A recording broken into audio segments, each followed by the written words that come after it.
السلام عليكم ورحمة الله وبركاته.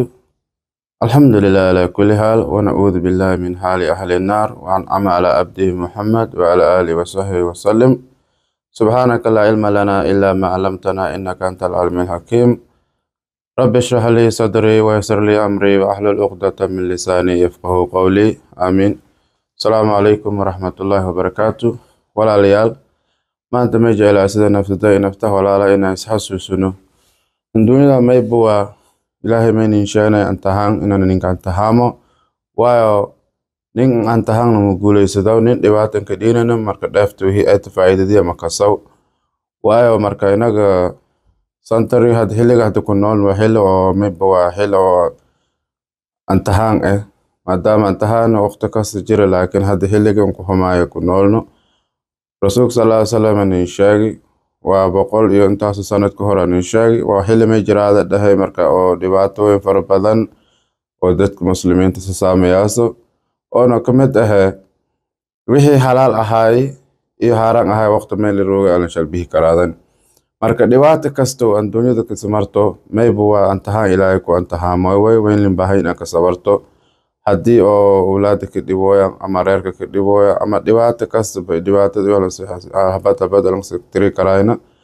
dhibaato kasta mayba waa silinka bahaw rasuulka sallallahu alayhi wasallam nin sheegay ilaahayna nin sheegay marka maynin baahanya dhibaato kasta oo na saamayso ina ilaahay aan ku dhowaano waa ilaahay sin intahaamena le quraanka le sin intahaamena sin intahaamana intiba oo naftan inka jirta inaan intahaamo waa sida inaanka iskoolka dhigado ardayga ama macalinka iskoolka dhigo mayba ilmaha antahaamo may fiiriyo wixii iyaga bari wixii isaga waqti geliya oo bari meeshii wixii isaga bari faa'iidadiis meeli maro ama hadduu ilmaha wal barado ama haddii ilmaha wax baradoyna ama dugsi la ka dhig ama iskool la ka dhig ama wixii ahaado waxbarasho meeli ku koytaba waa inaa laka antahaamo ilaahayna marka intuu may ninshaanay ina inagana antahaamo haddana ilaaha qur-aanka mayba kale وما خلقت الجن والإنس إلا ليعبدون مركان دوي ما بس إنشانا إن يعبد معين وحكى المسنشان ما أريد منهم رزق وما أريد أن يطعمون مركو ولا ليال ما بلين باهني دباتك سنتوني كسانتو كسمرتو إن سمبري إلهي إنكو دواتو واو نينكا تدب إنك ديوني شيطان مال نغدا كفرية مركا كفانو قال هدي أو ماركتا أو دباتك سساميتو ملين باهني إن إلهي إنكو دواتو إلهي من وقت كسن إلهي أنباهنا واو نين كسن دنيا روغ تاجر أها وحي ربط أها وحانت ربط هايسو إلهي أنباهنت وإلهي قرآن كميبك لا يا أيها الناس أنتم الفقراء إلى الله والله هو الغني الحميد إلهي تسألوه مركونا دان فقيرة إن ولي بهدي مالكين كدنبي لكسي ولي فقيرة واو هدي البرقس إلهي لك دافو ولا دائت بمالا فالفر لك وقوض ولا دائت مالا ماذا هديك قلوري ولا دائت مالا مركز سنبري إلهي أنباهنت marka mayba la kale man la yarhamu an-nasa man la yarhamu Allah ilaahay may kale walaalka nahariiso anina ki nahariisade ilaahay may banale walaalka nahariiso anina ki nahariis ilaahay hadeen baahanta waa in adiga wartan in nahariisata nahariis hadii meel dhahayaala nahariis ilaahay sadeegaas marka laakiin meel hadii haasad lama iyo islugo yaala marka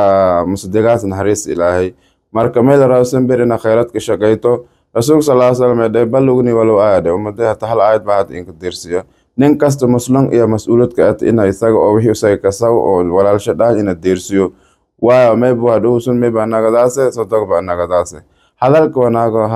وناك وقوة صدق وي إيه والكاست أو ماركتا وناك أذ ماركتا هدي ولا لك كالميتو صدق وي marka wax kasta khayraad aan suubito waa wax adiga dhowka anfaawo waa hadii lagu duugo dadka saddex beeriyan baa qayliya intii ki dambe aad amalka wixii roobtul horta keenjar marka sanber meelan baahina ina inas naxariisada rasuul sallallahu alayhi wasallam mid naxariisan oo mudayme ilaahay ba meebna la inas naxariisada saani naxariisay ka halan wa hasan kama ahsana Allah ilayki inuu inas naxariisada saani naxariisay sin kadirto هذا بعد رسول صلى الله عليه وسلم الإحسان على الحيوان الإحسان على الحيوان حيوان كان حريص لدي سدان هذا سدان أو ماركت مكلاش أمال نجورت أما إيه نقول نحريص يكين كباهن أنا ما يبوا معنا حيوان كون كدايفتن أنقاذ كران وي marka haddii walkasta kasasaamo ama business ka burburi ama reerka koo burburi awlaada koo burburi marka midar ina ka sabarto adduunyada wax kasta ilaahay bale wax kasta adduunyada baahan bini'aadam baahan ma dhax dhigin wixii bini'aadam dhan baahan ilaahay jannada dhax dhigi adduunyada lagu dugoobe laakiin jannada ma lagu dugoobo adduunyada la hundure laakiin jannada ma la hunduro adduunyada la ka dhimada laakiin jannada ma la ka dhimado aakhira dhimash ma jirto noog ma jiro maaragta gaajo ma jirto waxaasoo dhan laakiin adduunyada ilaahay ma ka dhigay gaaji korsaari dhiba korsaari dugoobe dhalinyarlim wax dhan inta ilaahay ka dhaafi iyo ilaahay ina korsaari marka waxaan inta wax kasta inta ka halno ka markuno maylara ina ka sabarno waayo rasuulku sallallahu alayhi wasallam haddii dadsi martiyo minimoosho dhan la maray wal dhan gurmal ka halayna isoo ilaahay wax kasta isku bariyo si karo waa ka sabaray waa adduunyada ma ogaada ina qaliil adduunyada naftiisa meel ka dhay mataawul qaliil waa raax yar oo maragta meel mandiran oo meel ka akwe marka inaga hadda waqti generation kuroon jana waqti aanu hadda roogno marka raaxadaas yar iyo eedaay dadka maana rahoyto marka walaalayaal meel baahanya ina ka xisaabtano ina geerininka dambeeyta waqtiga dhimadayna ilaahay min inshaaqna ninkas waqti dhimada ilaahay ma balay fayda jaajaluha la yastaqiruna sa'ata wala yastaqdimun saada hadii la deero horna man nagaw gadaal ma naga waqti la deero bahasle waa ilaahay may ba ogsun yahay hadii hata waqti la keen daro ina fi wixii aad ku sugunto wax ka sii darto ma walba gabedelaan bardada may dhaana marka aakhira seeno ilaahay may ka dhahaayana wixii huma ya suubi hadii wixii huma dadkii wal hon suubi jiraan meelay la geliyo hadii aragan ama dadkii oo wanaag suubiyo wixii oo awal gucci hadii aragana may dhahaana reenaareedka iyo janaat meelisha jeedi araga may dhahaa ilaahay ka dhahaana lowla dhaha ilaahay hadii lowla akhartani ila ajali qarib fasaddaqa wa kum min as-salihin ya hadii ilaahay fursad jar la dhinka darneen fasaddaqa sadaqaas fadni wa kum min as-salihin dadkii oo wanaag ka dhagama ama dadkii fafaylahash ka raafadbi huma had minisha maana horan saaxibuna ila jiray ama huma dhagan jiro wixii humaanta ka shalay waqti shalame ilaahay ma bamaynka juwaay markaasay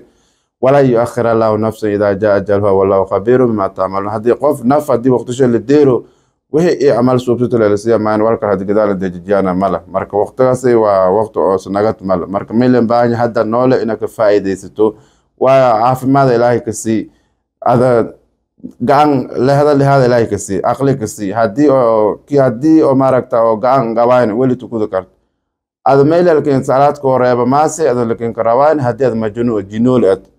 maaragta haarshay wixii oo meel jiif wax jalka salaaka hadii neberba meerka roogo salaada la kooro wax kasto ilaahay oo ku saari waajib kor ka fuul kooro Allah subhanahu wa ta'ala said help the needy if you need my mercy help the needy so you will get my mercy have mercy on your dearest brothers so I will have you will get my mercy so always have a clear heart so that you're going to gain the mercy of Allah subhanahu wa ta'ala. Because if you have a hatred heart, you don't have a loving heart, you're never going to have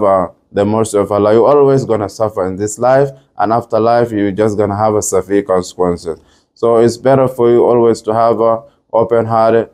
and then also help the needy. And also Allah subhanahu wa ta'ala told us that we gotta help the animals also. Animals, they don't speak. Back in the day, they used to have the Prophet Sulaiman alayhi salam, they used to communicate any issue they have, but now, right now it's not there. So we are the people who has to support them. Any animal, we have to help them. It can be cat, dogs, anything. But even though they told us the dogs is prohibited for us to touch his body, but we still have to feed them in a way that is not gonna touch us. So may Allah have mercy on our soul. Always have taqwa anywhere you can be. If you are in a state that you feel like there's no Allah over here, but if I go over there, there's Allah. No, Allah is everywhere in the world, anywhere on the earth you go, Allah is there with you. So always make sure you have a heart that has a forgiveness. You have a heart that always supportive, because if you support the needy people, Allah will support you when the most important time you need Him. When you make a call for Allah, He's gonna be there. And any difficulty you face right now, also know that that's a test that Allah is testing you. So make sure if you're feeling some type of way, any kind of difficulty you're facing or experiencing, just know Allah is testing you. Just have patience, best patience you can ever have it. Because Allah subhanahu wa ta'ala say in the surah, Afwan, Inna ma'al usri yusra, fa inna ma'al usri yusra, inna ma'al usri yusra. Any difficulty has an ease. At the end, you will have ease. So make sure any experience you're having, if it means like you lost your house, you lost your family, you lost everything, it can be named any difficulty you're experiencing, just go closer to Allah, cry about it and pray about it. When you pray, you sajda, your forehead is on the floor, cry about it, say, Ya Allah, forgive me, Ya Allah, Ya Allah. If you cry, Allah never return your prayers if you cry while your head in the floor. Marka walaalayaal dhibaato kaskinka dhiito haddii aan dunida dhan lakiin suduubado oo maaragta ninkana dhibaatada ka saarana la dhaho nin hada geegu laha shakinka saara kar ilaayanka soka ma jiro. Ilaahay qur-aanka membeka leeya wa in yamsaska Allahu bidurrin falaa kaashifa lahu illaa hu. Dhibaatada kinka dhiido anna maahina ninkal koobi kar malik ilaahay ba ku dhahoy. Marka meeli rabto saw, meeli rabto kubood, qarashki rabto gal, dhibaatada ka jirta haddii oo maaragta si kasumboodo ilaahay ba qur-aanka ninka sheegoy wa in yamsaska Allahu bidurrin falaa kaashifa lahu illaa hu. dhibaatada kusukusin sokor folto an maahina ninka lentesinka kaafi karma ilaahay banalay. Marka meelan baahanye wax kasta inaga oo ninka dhiyo adduunyada inaka sawarno oo maaragta antahan ninagado antahan ilaahay ninka ridi inagano anaka sawarno iyalan baahanye. Teeda kale ilaahayna membeka leeya marka binaadan dhibaata maka dhiito ilaa usgaanta isku weydiisado maayne masiiw haddii kinka dhiido meela ilaahay marka usba meelle masiiw haddii sinka dhiido usungan gaanta weydiisado maayne marka meel kale inta misinka koyn. Marka masiibadu maywe marka haddii maaragta awlaada dookinka dheegoyn ama reerka dookinka dheegoyn isfiiri xariirka awlaad iyo reerka ilalata fiiri xisaabi ولاد هيك سينا دغمو سي رايرالك ايوا سي رسولك رسول صلى الله عليه وسلم marka reer sheelis dhagan jirwa ama ummad lis dhajiraan ummadis asxaabtis iska dhagan jiriyay dhagamo reerkay marka in adig isbaarto iska day. subhanaka la ilma lana illa ma 'allamtana innaka antal alimul hakim. rabbi shrah li sadri wa yassir li amri wa ahlul 'uqdatam min lisani. Assalamu alaykum wa rahmatullahi wa barakatuh. khudbadayda maanta halaasa ka gabagabay marka inta yani gefifsha nafsay shaydaanaka ahaat intana wanaajina ilaahay ninka amal fa Allah subhanahu wa ta'ala a'lam.